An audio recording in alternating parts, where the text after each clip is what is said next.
Դե ընտանիքում շատ ընտանիքում խնդիրներ ունեցել ինքն են, քանի որ չուներ ծնողները մահացած էին ու ազգականները երկրում չեն եղել, ինքը լրիվ մենակ է եղել։ Ու դրա համար ստիպված արտիկից նենց Վանաձորա տեղափոխվել, որ իրան ոչ մեկ չճանաչի, իր երեխեքին ոչ ոք չնեղացնի, ու ինքը իր կյանքը զրոյից սկսել է։ Պատրաստ է եղել ցանկացած տիպի աշխատանք կատարի, մաքրուհու, չգիտեմ, տուն հավաքել, տուն մաքրել, որ իր երեխեքը գոնե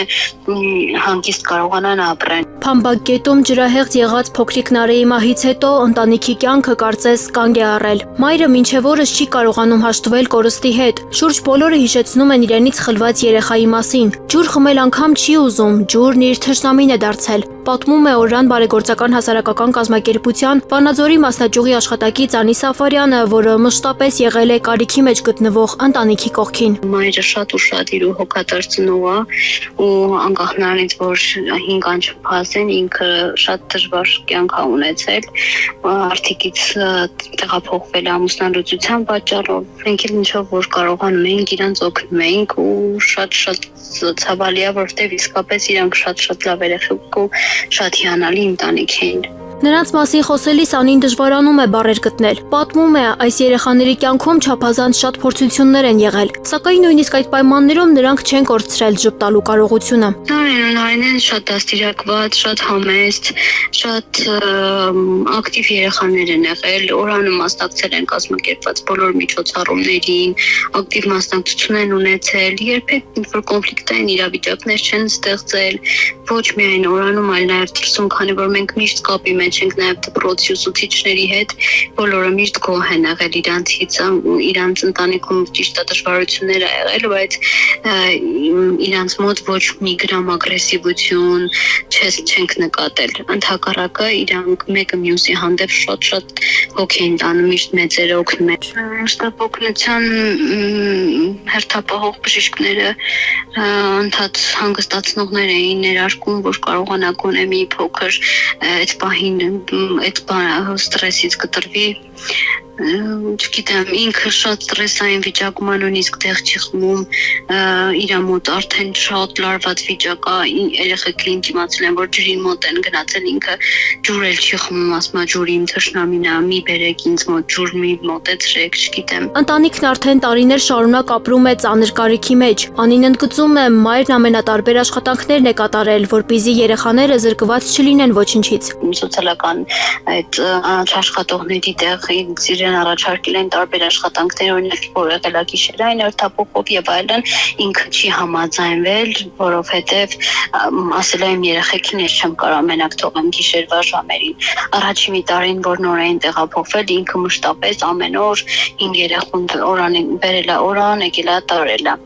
Այս վերջի ժամանակ արդեն որ երեխեքը մեծացել էին, արդեն ադապտացվել էին, ճանապարհները լավ տիրապետում էին, ինքը սկսեց արդեն հիմնական աշխատանք փնտրել ու այս վերջերս գտել էր աշխատանք, այդ օրն էլ ոնց որ ուրիշ աշխատանքի առաջի օրն ա եղել աշխատանքային, դրա համար ինքը չի կարողացել երեխեքին բերի, մեծ քրոջը խնդրել է, որ ինքը երեխեքին բերի Օրան,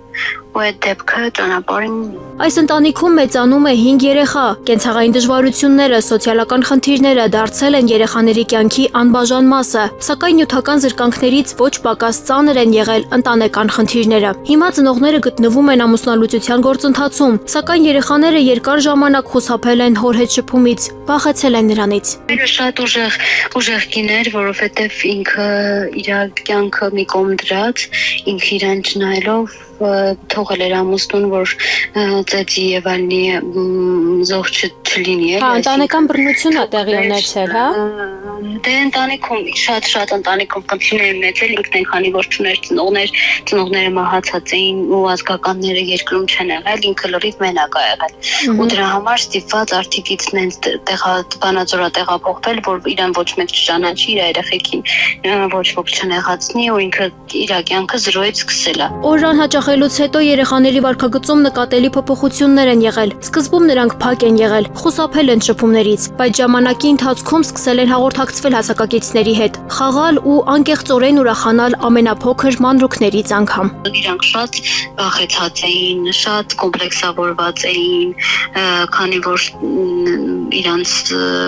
մորը նեղացրել է իրանց հայրը, իրանք շատ նեղացած էին իրանց պապայից ու շատ բարփակված, ընկճված վիճակում էին, իսկ ես վերջի երևի 6 ամսվա ընթացքում բոլոր մանկավարժներն են դրական տեղաշարժ էին նկատել։ Այսօր էլ կազմակերպության աշխատակցի խոսքով օրրան հաճախող երեխաներն ամեն օր անհամբեր սպասում են, թե երբ կբացվի դուռը, երբ կգան իրենց ընկերները եւ երբ օրրանի պատերը կրկին կլցվեն մանկական ծիծաղով, բայց այդ սպասման, խաղերի եւ ժպիտների խորքում դեռ ապրում է ընտանիքի ցավը։ Իսկ մայրը փորձում է հարմարվել դառն իրականության հետ, որտեղ այլևս չկա փոքրիկ Նարեն, բայց չի մեռնում մյուս երեխային, Նարինեին գտնելու վերջին հույսը։